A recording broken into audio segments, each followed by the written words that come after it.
I'm actually delighted to share this presentation with my colleague, Cathryn. It's the first time I've ever had the opportunity of doing that. Everything's always been on my own, so this is fantastic. In trying to contextualize the presentation, this conference is really about awareness. We've heard a lot today about people's different ideas and what they bring and their recommendations. And there's a saying that goes, those who are aware, they are aware. So it's important for us as we move forward in our various roles and activities, what we bring and what the opportunities are. And being aware of those is really, really important as part of making change. Our project, the first one, Telford Muse, and I'll see, push the green button here. I guess it's this one. All right, which one? That one. With the arrow. Start with the green button with the arrow, yes. Yeah, I was digging through the swag bag and I found this little pedometer, and there was I'm challenged. There's a button on it, and then there's a set of instructions. I thought, oh, well, this will be interesting as a tool to see how far I go. So the first part of the presentation speaks to designing a building on a piece of empty, it was an old farm, basically, in the south part of Leduc, but in a well-located area. Cathryn's going to carry on after that and contextualize it and show in contrast what the changes or the issues are around developing a new piece of land. So that's us. Telford Muse. So the focus of this project was on active seniors. I have to put a word out for advocates that we work with. Greg Christensen was mentioned earlier by Dr. Karen. Greg Christensen has been a tireless advocate in terms of the development of seniors' active living. And his attitude has always been about providing autonomy and choice to people as they age in place. And I've worked with Greg over a number of years, mostly just on committees, but this was an opportunity for us to finally work in partnership with Christensen Development and the landlord or the developer of the property, who was Fillmore Construction Management. They had bought the land, they were the builder and the developer, but Christensen was there to provide, I would say, the flourish and the added value to this project. So it was active seniors selling the home and the farm. That was people coming out of the farming communities around Leduc. Where are they going to live? Focus on physical and mental health, amenities, socialization, and programming. So these are all things that Christensen is really focused on. One of the areas that we've seen many of these presentations earlier today, but where do we start from? And really it's about the neighborhood. And we wanted to communicate to the people coming in, you know, when you come and live here, what's around you and what are the amenities and what's the value of living here? So we started off with the same kind of analytical process that many of the presenters have. So where are we? And unfortunately, we don't have I don't have a pointer, but we're just south of the retail area number 3. It was a 6-story building. We were looking at about 125 units of housing between 1 and 2 bedrooms. We had a hospital. It was a hospital. The Leduc Hospital was across the street. There was retail. There was a couple of schools, recreational areas. So this was very much, I'll say, an institutional-based neighborhood, but we also had a lot of single-family and some multifamily around us.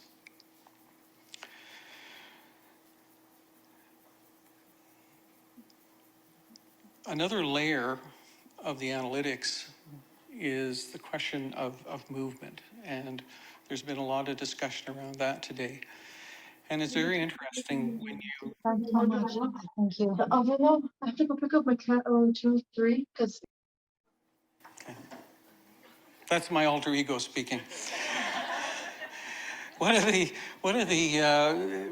things that when you check Google and you find out how far people can walk, it's interesting. They say sort of in your 20s to even your mid 60s, if you're ambulatory and reasonably in good health, it takes you 17 to about 22 minutes to walk a mile or 1.6 kilometers.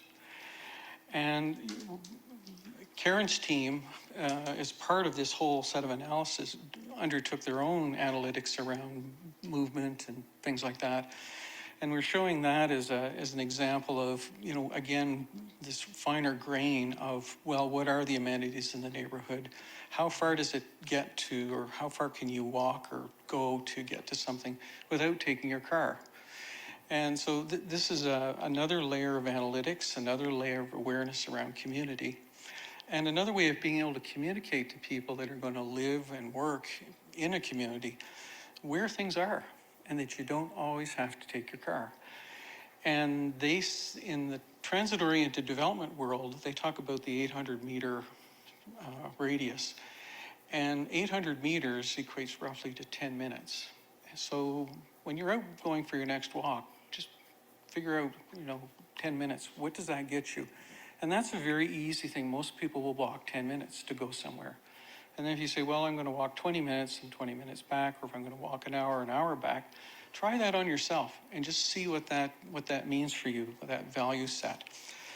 So one of the things is, travel distance. And then the other thing is not about being ambulatory, that what if there's an assist? So the level of understanding, if I'm walking with a cane, a walker, if I'm motoring along, what are the things around, I'll say, landing pads of places that people can go, feel comfortable, not stressed, can relax, but still can get out. So these are things that globally, as we work through this, become part of the overall layer of the design process and our community development process. So our site is, we have a massive parking lot, which we had to design initially to keep the planning department happy, about 1.5 stalls per person, which was way overbuilt for what we needed. And we ended up tucking the building up into the top corner of the building. So there's not a lot of amenity space around this building. On the west end, where the sun sets, we wanted to keep that open and available for future development. We've talked about the idea of gardens. We've wanted a bike shed inside the building. Well, that got punted.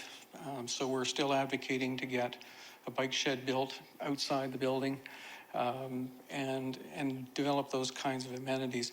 But what we did want to take a look at was the connectedness, that when you walked out the front door, where were the points of tying into the street? And somebody talked about that earlier, about dead ends, sidewalks, those kinds of things.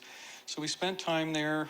We ended up developing a sidewalk and working with a developer to the north and said, we'd like to create this pathway to your retail development so some of our people can do the shortcut.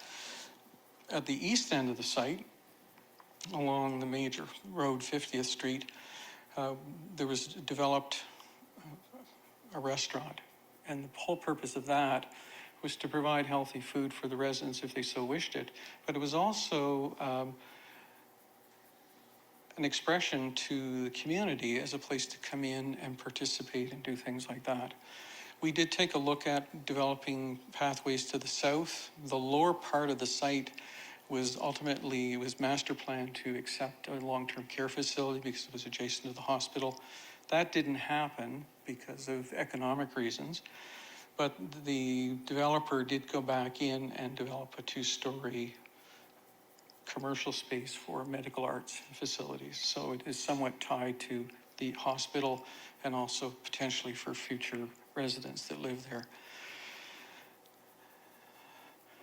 One of the things that we talked about with Dr. Lee and her team was this whole thing around graphics.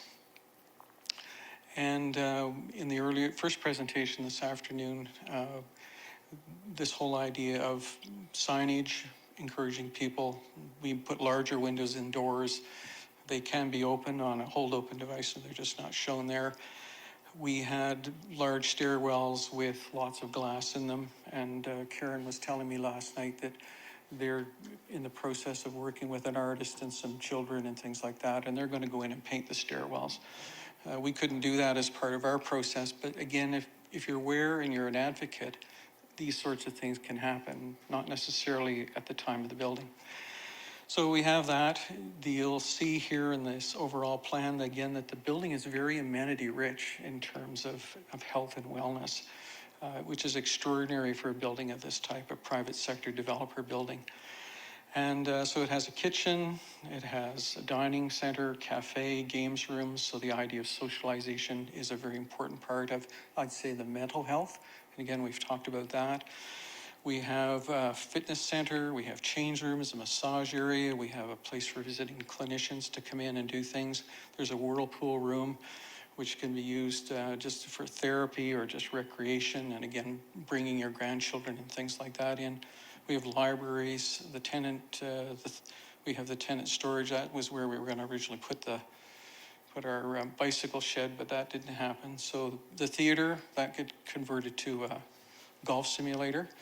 We have the library, family supports and things like that. So very much an amenity-rich building on the main floor. And these are some pictures of the building, just overall, a very inviting lobby to really bring people in and make them feel part of home. Some staging of some of the apartments that we had looked at developing. The whirlpool bath, large windows that connect to the main floor. So there's this whole sense of connectedness that's out there. Our golf simulator, fitness center, libraries, things like that. And the restaurant that was ultimately built for the project. Just in closing, when we talk about the building and how people use it, Christensen has taken it upon themselves to provide a value-added service which speaks to the issue of encouraging people to live an active lifestyle. One of the things that around stairwells, we got to talking about the whole idea of saying, well, yes, take the stair, but if we have 5 floors, it's 60 feet, it's 120 steps. You can say, well, I'm just going to take the stair, but you can also add the concept to people of saying, well, what if you walk that stair once a day? What's the health benefit to you? What's, physically, what does that do for you? For the people that are really motivated, you can run up and down those stairs because they're out for the world record on things. But you encourage that and you allow people to take ownership of that place and use it. The corridors are really long. They're 200 feet as a matter of fact. But if you walked 26 times down that corridor, you'd walk a mile. So if you're in a walker or it's winter time or things like that, you can still use the building as a tool for fitness. So part of it is an awareness thing of the opportunities and being able to allow that building to work for you as an individual. So part of this whole narrative around health and wellness and well-being is how do you use that building? So that's Telford Muse. And with that, I'm going to pass it over to Cathryn and talk about a totally different approach to design and community health.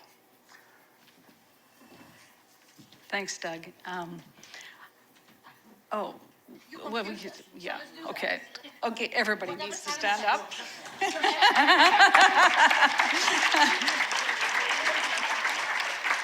Just giving just giving everybody a break here.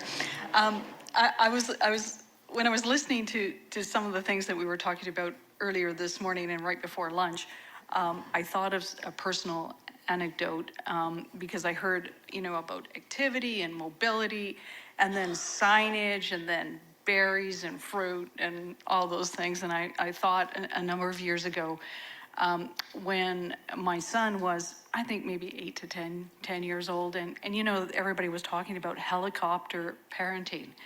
And my partner and I did not want to be helicopter parents. And we wanted to encourage our children to be active and also to, be independent. And you know, that whole free-range children concept, I'm sure you've heard about, is part of activity and mobility and independence. And I was thinking about one time when, you know, we wanted really to encourage our son to be mobile, to have activity. So we bought him one of those scooters, and you know, the scooters that you see boys going on, more popular with boys than girls.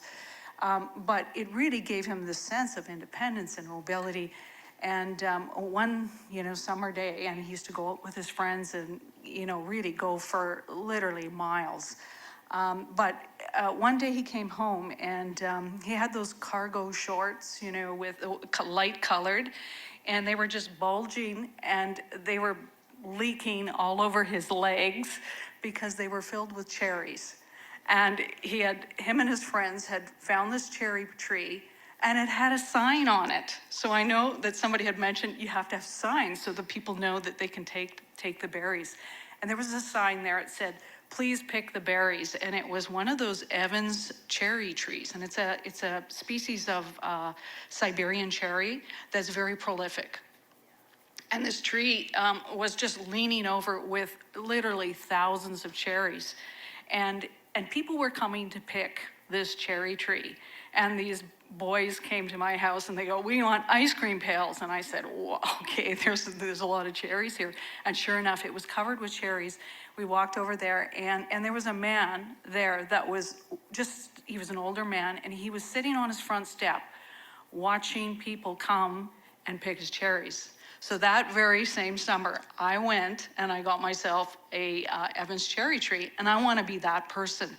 And I think that really speaks to really a series of small moves that people do, and it's doers, and it's things that, you know, we can do personally and sort of take up that opportunity. But I'm going to speak to something that's more about building something and talking a little bit about a pedestrian forward community. Often when we think of suburban communities, they have that sort of negative edge, you know, that you know, we all want to we live in the middle of the city. It's, you know, the sprawl, and people talk about urban sprawl. In this particular case of Rosenthal, it's a West Edmonton neighborhood. It's on the edge of the city. It's a huge landholding. It's 600 acres. And we started looking at this development probably about 15 plus years ago. And it's probably going to be completed within the next year or two. And Melcor Developments is one of the prominent publicly traded development companies in Edmonton. They got together the owners. There's several owners, including Melcor Developments, and they started the project management process early in the life of the projects. So really, this community, it's your typical sort of suburban community. It's transected by pipeline corridors, but we saw that as a major opportunity for mobility and connectivity. The developer had a vision. They wanted to connect the corridors. They imagined a green infrastructure idea, which was at the time, about 15 years ago, a little bit ahead of its time. People talk about it all the time now, but at that time it was a relatively new idea. And they really wanted to have a safe, usable, and friendly pedestrian network. And so they developed this philosophy. They really also, the other thing is they wanted to promote a neighborly and community spirit in the neighborhood. And that's not something that, you know, you build, and it's not something that you buy. But the idea was to sort of encourage activity, people walking, people meeting. And so what we did was we created an urban connectivity landscape concept that sort of spoke to that. So what they looked at was their neighborhood demographics were young families, but then there were older families, and then they anticipated that there will be seniors in the community.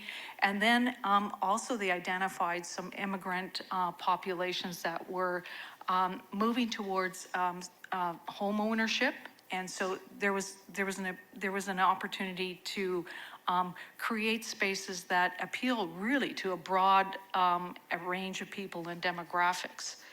And also what they wanted to do was to design shortcuts to transit, to local commercial, so that you didn't have to get in your car.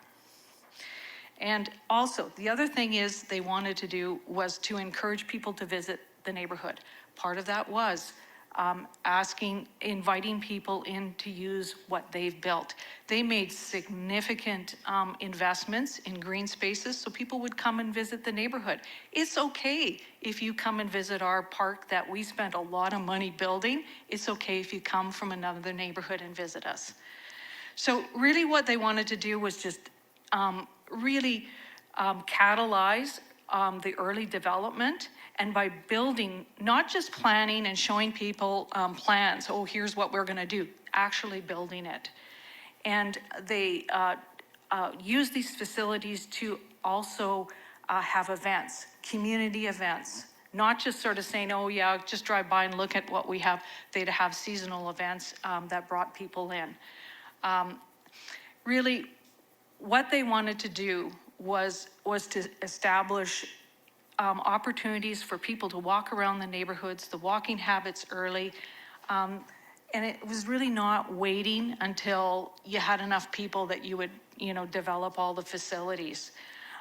The other thing that they wanted to encourage was seasonal walking, so safe winter walking, and also walking at nighttime. So we have a bridge, and a bridge that's well lit, that's colored, that has colored lights on it, and really there was things to see, things to do at night. And actually that bridge is a popular sort of Instagram kind of place that people like to visit when the lights are red for Valentine's Day or Christmas. So the whole opportunity here that the developer took on was, this made actual economic sense. Why are developers, why do they pay us to do what we do? Is because they want to create the best community. Why do they want to create the best community? They're very proud of what they do, but also that's their business. So they know that pedestrian walkability and livability is really great business. Thank you.